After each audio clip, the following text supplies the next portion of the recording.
Botir Qodirov yana jarimaga tortildi. Assalomu alaykum aziz muxlis. Agarda bizning kanalimizda mehmon bo'lsangiz, bizga obuna bo'lishni unutmang.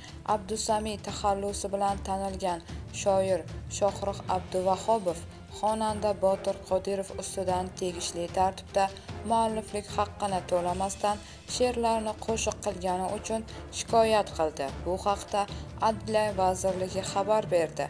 Qayd etilishicha, shoir Abduvahobovga tegishli Qizg'onaman, So'nggi nafasgacha, Sog'indim yomon hamda Dildora nomli she'rlari xonanda Botir Qodirov tomonidan huquq egasi ruxsatsiz hamda tegishli tartibda mualliflik haqqini to'lamasdan foydalanganligi aniqlangan.